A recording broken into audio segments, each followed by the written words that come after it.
நீங்க இந்த தொகுதியுடைய சட்டமன்ற உறுப்பினர், சட்டமன்ற உறுப்பினர் தானே? பத்திரிகையில் வந்த செய்தி, ஊடகத்தில் வந்த செய்தி, வலைதளத்தின் மூலமாக செய்தி, இங்க அட்டையில தூக்கி காட்டிட்டு இருக்கிறீங்க. நெருக்காதீங்க, நெருக்காதீங்க. ஆக இந்த சட்டப்பேரவை உறுப்பினர் அவரு ஒரு பெரிய பணக்காரர், அதுல எதுவும் மாற்று கருத்தும் கிடையாது. அவர் எப்படி ஜெயிச்சாருன்னு நாட்டு மக்களுக்கு தெரியும், அது வேற விஷயம். அவர் திமுக கட்சி சேர்ந்த சட்டமன்ற உறுப்பினர். அவர் மருத்துவமனையில் அந்த கிட்னி அறுவை சிகிச்சையில் முறைகேடு நடந்ததாக,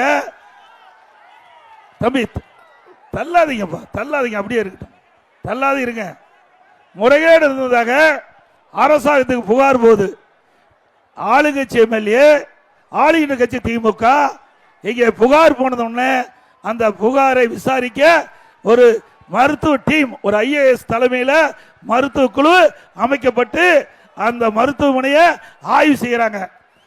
அந்த மருத்துவமனையில் ஆய்வு செய்கின்ற பொழுது அந்த அறுவை சிகிச்சையில், அதாவது கிட்னி அறுவை சிகிச்சை, கிட்னி மாற்று அறுவை சிகிச்சையில், உறுப்பு மாற்று அறுவை சிகிச்சையில் தவறு நடந்தது கண்டுபிடிக்கப்பட்டது திமுக ஆட்சியில், திமுக அரசாங்கம்.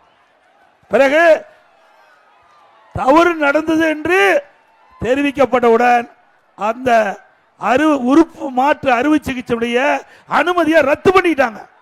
அனுமதியை ரத்து பண்ணியாச்சு. ஆக ஆளுங்கட்சி எம்எல்ஏ, ஆளுகின்ற கட்சி திமுக அரசாங்கம், அந்த அரசாங்கமே முறைகேடு நடைபெறுவதாக கண்டுபிடிக்கப்பட்டு அந்த அரசாங்கமே உறுப்பு மாற்று அறுவை சிகிச்சையுடைய அனுமதியை ரத்து செஞ்சிருக்குது. அப்படின்னா தவறு நடந்திருக்குல்ல, உண்மைதானே? நாம கண்டுபிடிக்கல, எதிர்கட்சி சொல்லல, ஆளுகின்ற கட்சி திமுக கட்சி, திமுக எம்எல்ஏ மருத்துவமனையில் ஆய்வு செய்து கண்டுபிடிக்கப்பட்டு தவறு நடந்திருப்பதாக கண்டுபிடிக்கப்பட்ட பிறகு இதுவரை நடவடிக்கை எடுத்தாங்களா? இல்ல. அறிக்கையின் வாயிலாக வெளியிட்டோம், இதுவரைக்கும் உண்டான நடவடிக்கை எடுக்கல. திராவிட முன்னேற்ற கழக அரசு இன்றைக்கு உயர்நீதிமன்றம், மதுரை உயர்நீதிமன்ற கிளை இதுக்கு வார்னிங் கொடுத்திருக்குது, எச்சரிக்கை கொடுத்திருக்குது. உறுப்பை திருடுவது குற்றம். ஒரு மனிதனுக்கு உறுப்பு முக்கியம், அதை கூட இந்த அரசுல விட்டு வைக்கல. ஆக தவறு நடந்த மருத்துவமனை மீது எவ்வளவு பெரிய ஆளா இருந்தாலும் சட்டத்தை முன் சமம், அதை இந்த அரசு உடனடியாக நடவடிக்கை எடுக்க வேண்டும். இப்ப நீதிமன்றத்தில் வழக்கு இருக்குது. இன்னைக்கு நாம நிறைய கேள்விப்பட்டிருக்கிறோம், பணத்தை திருடுவாங்க, நகையை திருடுவாங்க, உறுப்பையும் திருடுற அரசாங்கம் ஒரே அரசாங்கம், திமுக அரசாங்கம். இன்னொன்று, இந்த தொகுதியுடைய சட்டமன்ற உறுப்பினர், இந்த தொகுதிக்கு சம்பந்தப்பட்டவர், அவருடைய மருத்துவமனைக்கு வந்தா இலவசமா சிகிச்சை அளிப்பதா சொல்லியிருக்கிறாங்க. போனீங்க, பரவாயில்ல, சிகிச்சை பெற்றிருப்பீங்க. ஆனா இது நடந்ததோ இல்லையன்னு எனக்கு தெரியாது. இருந்தாலும் யாரெல்லாம் திராவிட முன்னேற்ற கழக கட்சிக்காரர் நடத்துகிற மருத்துவமனைக்கு போய் சிகிச்சை பெற்றீங்களோ அவரெல்லாம் ஸ்கேன் பண்ணி பார்த்துங்க. திமுக கட்சிக்காரர் நடத்துகின்ற மருத்துவமனைக்கு நீங்க சிகிச்சைக்கு போயிருந்தீங்களா? உங்களுடைய உடல் உறுப்பு உள்ள இருக்குதா இல்லையான்னு நீங்க ஒரு ஸ்கேன் பண்ணி பார்க்கறது நல்லது. நல்லதுக்காக சொல்றேன். ஏன்னா நாமக்கல் மாவட்டம் பள்ளிப்பாளையத்தில் இந்த 2 நாளைக்கு வந்து பேப்பர்ல வந்திருக்குது, அந்த அம்மாவுக்கு கிட்னி, அந்த அம்மா கிட்னி கொடுப்பதாக தெரிவிச்சிருக்கிறாங்க, கூட்டிட்டு போயிருக்கிறாங்க. வறுமையின் காரணமா கிட்னிக்கு பதிலாக கல்லீரல் எடுத்துட்டாங்க. கிட்னிக்கு பதிலாக கல்லீரல் எடுத்துட்டாங்க. இது எவ்வளவு கொடுமை! வறுமை என்பது ஒரு மனிதனுக்கு மிக கொடுமையானது.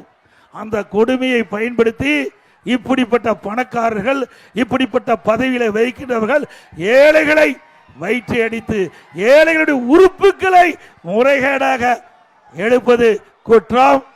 நீங்கள் நடவடிக்கையை எடுக்கப்பீர்கள் என்று நம்புகிறோம். நீதிமன்றத்தில் வழக்கு இருக்குது. அனைத்து இந்திய அண்ணா திராவிட முன்னேற்ற கழக அமைந்த பிறகு இதற்கு முழுமையான விசாரணை மேற்கொள்ளப்பட்டு இந்த தவறு நடந்திருந்தால் சட்டப்படி நடவடிக்கை எடுக்கப்படும் என்பதை தெரிவித்துக் கொள்கின்றேன். நீதிமன்றமே குறிப்பிட்டிருக்குது. இது மிக மிக கொடுமையானது. ஒரு வறுமையின் காரணமாக அவர் வாழ முடியாது இருக்கிற சூழ்நிலையை பயன்படுத்தி அவருடைய உடல் உறுப்புகளை முறைகேடாக எடுப்பது எந்த விதத்திலும் நியாயமில்லை என்று நீதிமன்றம் தங்களுடைய கருத்தை தெரிவித்திருக்கின்றது. ஆகவே எண்ணி பார்க்க வேண்டும். ஆகவே ஒரு சட்டமன்ற உறுப்பினர் இன்னும் பேசுகிறார், இன்னும் அதிகமா பேசுறார். நிருபர் கேட்கிறாங்க, இது நடந்தது திமுக ஆட்சியில், கண்டுபிடிச்சது திமுக அரசாங்கம். அவர் பேசுறார், நான் கிட்னி திருடுறதா இருந்தா அவர் சொன்னது ரோல்ஸ் ராய் கார் வாங்க, ரோல்ஸ் ராய் கார் வாங்க ஊர் மக்களின் கிட்னியை கலெக்டர் வேணுமா? இதுக்காக ஓட்டு போட்டு எம்எல்ஏ ஆக்குனீங்க, கிட்னியை புடுங்கிறதுக்காக ஓட்டு போட்டு எம்எல்ஏ ஆக்குனீங்க. எவ்வளவு நக்கலா பேசுறாரு. ஒரு மனிதாபிமான அற்ற ஒரு செயல். அது எவ்வளவு பெரிய பதவியில் இருக்கலாமோ, எவ்வளவு பெரிய பணக்காரா இருக்கலாம், ஆனா மக்களை மதிக்க வேண்டும்.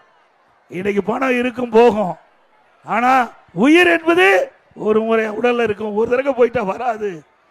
அப்படிப்பட்ட உயிரோடு நீங்க விளையாடாதீங்க, தயவு செய்து வேண்டாம். அது மட்டும் இல்ல, அவர் பேசுகிறார், அவர் சொன்ன கருத்து எல்லா ஊடகத்திலே வந்திருக்குது. நான் ரோல்ஸ் ராய் கார் வாங்க வேண்டும் என்றால் ஊரில் உள்ள அனைவருடைய கிட்னியும் கழட்டினால் தான் வாங்க முடியும். நீ கார் வாங்குறதுக்கு மக்களுடைய கிட்னி தான் கிடைச்சதா? எந்த அளவுக்கு ஏளனமாக மக்களை பார்க்கிறார், எந்த அளவுக்கு கீழ்த்தரமாக பேசுகிறார். இவரெல்லாம் ஒரு சட்டமன்ற உறுப்பினரா என்று சொல்லுவதற்கு வெட்கக்கேடு. மனிதனை மனிதனாக மதிக்க வேண்டும். அது எவ்வளவு பெரிய பணக்காரன் சரி, எவ்வளவு பெரிய உயர்ந்த இடத்தில் இருந்தாலும் சரி, மக்களுக்கு மரியாதை கொடுக்க வேண்டும். ஓட்டு போட்டு தேர்ந்தெடுத்த மக்கள் இதற்காகவா உங்களை ஓட்டு போட்டு தேர்ந்தெடுத்தாங்க? கிட்னி கல்றதுக்காக ஓட்டு போட்டு உன்னை எம்எல்ஏ ஆக்குனாங்க. எச்சரிக்கையா இருங்க. மீண்டும் இவர் நிற்கப்பட்டால் அவருக்கு டெபாசிட் இழக்க செய்ய வேண்டும். செய்வீங்களா? எங்க தன்மானம் உள்ள ஒரு மனிதரா நாம் இருக்க வேண்டும். எதை வேணாலும் விட்டு கொடுக்கலாம். தன்மானத்தை ஒருவாதும் ஒரு மனிதன் விட்டு கொடுக்க முடியாது. அவன் பணக்காரர் இருக்கலாம், ஏழையா இருக்கலாம், அவருக்கு ஒரு தன்மானம் இருக்கின்றது. ஆகவே இன்றைக்கு நாட்டு மக்களை பற்றி கேவலமாக குறிப்பிடுகின்ற இப்படிப்பட்ட சட்டமன்ற உறுப்பினர்கள் எல்லாம் இந்த பதவிக்கு இருப்பதே ஒரு அவலமாக இருக்கிறது என்பதை மட்டும் இந்த நேரத்தில் தெரிவிக்க விரும்புகின்றேன். செய்திகளை உடனுக்குடன் தெரிந்து கொள்ள கீழ்கண்ட கேபிள் மற்றும் டிடிஎச் நெட்வொர்க்குகளில் எம்நாடு செய்தி தொலைக்காட்சியை காணுங்கள். பாதகம் செய்பவரை கண்டால் நாம் பயம் கொள்ளலாகாது பாப்பா. மோதி மிதித்து விடு பாப்பா, அவர் முகத்தில் உமிழ்ந்து விடு பாப்பா. அண்மை செய்திகளை உடனுக்குடன் தெரிந்து கொள்ள இணைந்திருங்கள் எம்நாடு தொலைக்காட்சியுடன்.